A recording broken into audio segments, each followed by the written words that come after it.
दोस्तों, अभी तक आप हमारे चैनल को सब्सक्राइब नहीं किया है, सब्सक्राइब कर दे, साथ में बेल आइकॉन पे क्लिक कर दे ताकि जब भी मैं ऐसी खूबसूरत कहानी अपलोड करूं आपको नोटिफिकेशन चला जाए। चलिए कहानी शुरू करते हैं। युवक ने जल्दी से अपनी पानी की बोतल नेहा को थमाते हुए कहा। नेहा मौन निस्तब्ध उसे घूरे जा रही थी। पी लीजिए ना प्लीज, युवक जिद करने लगा। नेहा ने एक अजीब सा सम्मोहन महसूस किया और वह पानी के 2-3 घूंट पी गई। अब ठीक हो ना तुम, उसने कहा। नेहा के मुंह से एक भी शब्द नहीं निकला। पता नहीं क्यों युवक की बेचैनी देखकर उसे हंसी आने लगी। नेहा को हंसते देख वह युवक सकपकाने लगा। तनाव से कसे उसके कंधे अब रिलैक्स की मुद्रा में थे। अब वह आराम से बैठा था और नेहा की आंखों में आंखें डाल उसे निहारने लगा था। उस युवक की तीक्ष्ण नजरें नेहा को बेचैन करने लगीं, लेकिन युवक की कशिश नेहा को असीम सुख देती महसूस हुई। आपका नाम पूछ सकती हूँ? नेहा ने बात शुरू करते हुए पूछा। आकाश, युवक अभी भी कुछ सकपकाया सा था। मेरा नाम नहीं पूछोगे? नेहा खनकते स्वर में बोली। जी बताइए ना, आपका नाम क्या है? आकाश ने व्यग्र होकर पूछा। नेहा, वह मुस्कुराकर बोली। नेहा? आकाश उसका नाम दोहराने लगा। नेहा को लगा जैसे आकाश कुछ खोज रहा है। वैसे अभी ये सब क्या था मिस्टर? अचानक नेहा की आवाज में सख्ती दिखी। नेहा के ऐसे सवाल से आकाश का दिल बैठने लगा। जी, क्या? आकाश अनजान बनते हुए पूछने लगा। वही जो अभी अभी आपने मेरे साथ किया। देखिए नेहा जी, प्लीज। आकाश वाक्य अधूरा छोड़ थूक सटकने लगा। ओह हो नेहा जी, अभी तो मैं तुम थी। नेहा अब पूरी तरह आकाश पर रोब झाड़ने लगी। नहीं, नहीं, नेहा जी, मैं। आकाश को समझ नहीं आ रहा था कि वह अब क्या कहे। उधर नेहा उसकी घबराहट पर मन ही मन मुस्कुरा रही थी। तभी आकाश ने पलटा खाया। प्लीज, नेहा। अचानक आकाश ने उसका हाथ थामा और तड़प के साथ इसरार भरे लहजे में कहने लगा। मत सताओ ना मुझे। आकाश नेहा का हाथ अपने होंठों के पास ले जा रहा था। क्या? उसने चौंकते हुए अपना हाथ पीछे झटका। अब घबराने की बारी नेहा की थी। उसने सकुचाते हुए आकाश की आंखों में झांका। आकाश की आंखों में अब शरारत ही शरारत महसूस हो रही थी। ऐसी शरारत जो दैहिक नहीं बल्कि आत्मिक प्रेम में नजर आती है। दोनों अब खिलखिलाकर हंस पड़े। बाहर ठंड बढ़ती जा रही थी। बस का कंडक्टर शीशे के साथ की सीट पर पसरा पड़ा था। ड्राइवर बेहद धीमी आवाज में पंजाबी गाने बजा रहा था।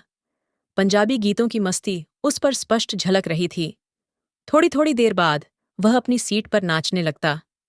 पहले तो उसे देखकर लगा शायद बस ने झटका खाया, लेकिन एकदम सीधी सड़क पर भी वह सीट पर बार बार उछलता और एक हाथ ऊपर उठाकर भांगड़ा करता। इससे समझ आया कि वह नाच रहा है। पहले तो नेहा ने समझा कि उसके हाथ स्टीयरिंग पकड़े पकड़े थक गए हैं। तभी वह कभी दायां तो कभी बायां हाथ ऊपर उठा लेता।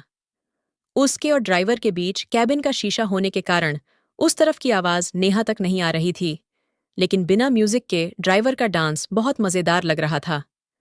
आकाश भी ड्राइवर का डांस देखकर नेहा की तरफ देखकर मुस्कुरा रहा था। शायद दो प्रेमियों के मिलन की खुशी से उत्सर्जित तरंगें ड्राइवर को भी खुशी से सराबोर कर रही थीं। मन कर रहा था कि वह भी ड्राइवर के कैबिन में जाकर उसके साथ डांस करे। नेहा के सामीप्य और संवाद से बड़ी खुशी क्या हो सकती थी। आकाश को लग रहा था कि शायद ड्राइवर उसके मन की खुशी का ही इजहार कर रहा है। बस एक जगह 20 मिनट के लिए रुकी थी। बाहर? किस लिए? ठंड है बाहर? नेहा ने खिड़की से बाहर झांकते हुए कहा। चलो न प्लीज, बस 2 मिनट के लिए। अरे? नेहा अचंभित होकर बोली, लेकिन आकाश नेहा का हाथ थामे सीट से उठने लगा। अरे रे, रुको तो, क्या करते हो यार? नेहा ने बनावटी गुस्से में कहा। बाहर कितनी धुंध है, पता भी है तुम्हें? नेहा ने आंखें दिखाते हुए कहा। वही तो, आकाश ने लंबी सांस ली और कुछ देर बाद बोला। नेहा तुम जानती हो न, मुझे धुंध की खुशबू बहुत अच्छी लगती है। सोचो, गहरी धुंध में हम दोनों बाइक पर 80 से 100 की स्पीड में जा रहे होते और तुम ठंड से कांपती हुई मुझसे लिपटती। आकाश, नेहा के चेहरे पर लाज, हैरानी की मुस्कुराहट एक साथ फैल गई। नेहा, आकाश ने पुकारा। मैं आज तुम्हें उस आकाश को दिखाना चाहता हूँ। देखो यह। आकाश आज अकेला नहीं है। देखो, उसे जिसकी तलाश थी वह आज उसके साथ है। नेहा की मुस्कुराहट गायब हो चुकी थी। उसने आकाश में चांद को देखा। न जाने उसने कितनी रातें चांद से यह कहते हुए बिताई थी कि तुम देखना चांद, वह रात भी आएगी जब वह अकेली नहीं होगी। इन तमाम सूनी रातों की कसम। वह रात जरूर आएगी जब उसका चांद उसके साथ होगा। तुम देखना चांद, वह आएगा, जरूर आएगा। अरे, कहाँ खो गई? बस चली जाएगी, आकाश उसके कानों के पास फुसफुसाते हुए बोला। वह चुपचाप बस के भीतर चली आई। आकाश बहुत खुश था। इन चंद घंटों में वह नेहा को न जाने क्या क्या बता चुका था। पढ़ाई के लिए अमेरिका जाना और जाने से पहले पिता की जिद पूरी करने के लिए शादी करना उसकी विवशता थी। अचानक माता पिता की एक कार एक्सीडेंट में मृत्यु हो गई। उसे वापस इंडिया लौटना पड़ा, लेकिन अपनी पत्नी को किसी और के साथ प्रेमालाप करते देख उसने उसे तलाक दे दिया और मुक्त हो गया। रात्रि धीरे धीरे खत्म हो रही थी। सुबह के 3:30 बज रहे थे। नेहा ने समय देखा और दोबारा अपनी अमूर्त दुनिया में खो गई। जिंदगी भी कितनी अजीब है, पल पल खत्म होती जाती है। न हम समय को रोक पाते हैं और न ही जिंदगी को, खासकर तब जब सब निरर्थक सा हो जाए। बस, अब अपने गंतव्य पर पहुंचने के लिए आधे घंटे का सफर और था। बस की सवारियां अपनी मंजिल तक पहुंचेंगी या नहीं यह तो कहना आसान नहीं था, लेकिन आकाश की फ्लाइट है। वह वापस अमेरिका चला जाएगा और वह अपनी सहेली के घर शादी अटेंड कर 2 दिन बाद लौट जाएगी अपने घर। फिर से वही पुरानी एकाकी जिंदगी। क्यों सोच रही हो? आकाश ने क्या के बजाय क्यों कहा तो उसने सिर उठाकर आकाश की तरफ देखा। उसकी आंखों में प्रकाश की नई उम्मीद बिखरी नजर आ रही थी। तुम जानते हो आकाश, दिल्ली बाईपास पर राधा कृष्ण की बड़ी सी मूर्ति हाल ही में स्थापित हुई है। रजत के कृष्ण और ताम्र की राधा। क्या कहना चाहती हो? आकाश ने असमंजस भाव से पूछा। बस यही कि कई बार कुछ चीजें दूर से कितनी सुंदर लगती हैं, पर करीब से आकाश छूने की इच्छा धरती के हर कण की होती है, लेकिन हवा के सहारे ताम्र रंजित धूल आकाश की तरफ उड़ती हुई प्रतीत तो होती है, पर कभी आकाश तक पहुंच नहीं पाती। उसकी नियति यथार्थ की धरा पर गिरना और वहीं दम तोड़ना है। वह कभी राधा और कृष्ण कभी अलग नहीं हुए, आकाश ने भारी स्वर में कहा।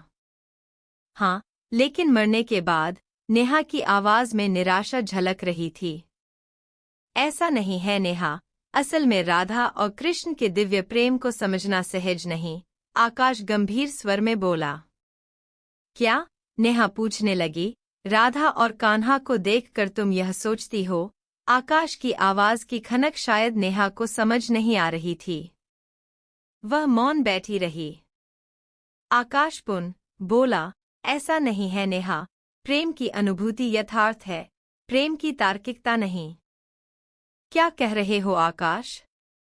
मुझे सिर्फ प्रेम चाहिए, शाब्दिक जाल नहीं। नेहा जैसे अपनी नियति प्रकट कर उठी। वही तो नेहा, मेरा प्यार सिर्फ नेहा के लिए है, शाश्वत प्रेम जो जन्म जन्मांतरों से है। न तुम मुझसे कभी दूर थी और न कभी होंगी।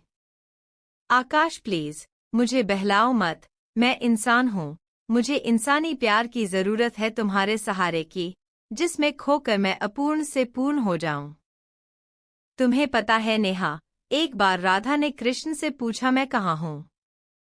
कृष्ण ने मुस्कराकर कहा, सब जगह, मेरे मनमस्तिष्क, तन के रोम-रोम में। फिर राधा ने दूसरा प्रश्न किया, मैं कहाँ नहीं हूँ। कृष्ण ने फिर से मुस्कराकर कहा, मेरी नियति में। राधा पुन बोली, प्रेम मुझसे करते हो और विवाह रुक्मिणी से? कृष्ण ने फिर कहा, राधा, विवाह 2 में होता है जो पृथक पृथक हों, तुम और मैं तो एक हैं। हम कभी अलग हुए ही नहीं, फिर विवाह की क्या आवश्यकता है? आकाश, तुम मुझे क्या समझते हो? मैं अमूर्त हूँ, मेरी कामनाएं निष्ठुर हैं। तुम रुको, मैं बताता हूँ तुम्हें। रुको तुम, आकाश उठा। इससे पहले कि नेहा कुछ समझ पाती वह जोर से पुकारने लगा। खड़ी हो जाओ तुम, आकाश ने जैसे आदेश दिया। अरे, लेकिन तुम कर क्या रहे हो? नेहा ने अचरज भरे स्वर में पूछा। खड़ी हो जाओ, आज के बाद तुम कृष्ण राधा की तरह केवल प्रेम के प्रतीक के रूप में याद रखी जाओगी, जो कभी अलग नहीं होते, जो सिर्फ नाम से अलग हैं, लेकिन वे यथार्थ में एक हैं, शाश्वत रूप से एक। नेहा ने देखा आकाश के हाथ में एक लिपस्टिक थी जो शायद उसने उसी के हैंडबैग से निकाली थी। उससे आकाश ने अपनी उंगलियां लाल कर ली थीं। अब सब गवाह रहना, आकाश ने बुलंद आवाज में कहा। नेहा ने देखा बस का सन्नाटा टूट चुका था। सभी यात्री खड़े होकर इस अद्भुत नज़ारे को देख रहे थे। इससे पहले कि वह कुछ समझ पाती आकाश की उंगलियां उसके माथे पर लाल रंग सजा चुकी थीं। लोगों ने तालियां बजाकर उन्हें आशीर्वाद दिया। उनके चेहरों पर दिव्य संतुष्टि प्रसन्नता बिखेर रही थी और मुबारकबाद, शुभकामनाओं और करतल ध्वनि के बीच अलौकिक नजारा बन गया था। आकाश नतमस्तक हुआ और उसने सबका आशीर्वाद लिया। बाहर खिड़की से राधा कृष्ण की मूर्ति दिख रही थी जो अब लगातार उनके नजदीक आ रही थी। पास और पास, जैसे आकाश और नेहा उसमें समा रहे हों। नेहा, नेहा, उठो, दिल्ली आ गया। कब तक सोई रहोगी? नेहा की सहेली बेसुध पड़ी नेहा को झंझोड़कर उठाने का प्रयास करने लगी। कुछ देर बाद नेहा आंखें मलती हुई उठने का प्रयास करने लगी। सफर खत्म हो गया था, मंजिल आ चुकी थी, लेकिन नेहा अब भी शायद जागना नहीं चाह रही थी। उसे कुछ समझ नहीं आ रहा था। वे सब क्या था? काश जिंदगी का सफर भी कुछ इसी तरह चलता रहे। वह पुन सपने में खो जाना चाहती थी।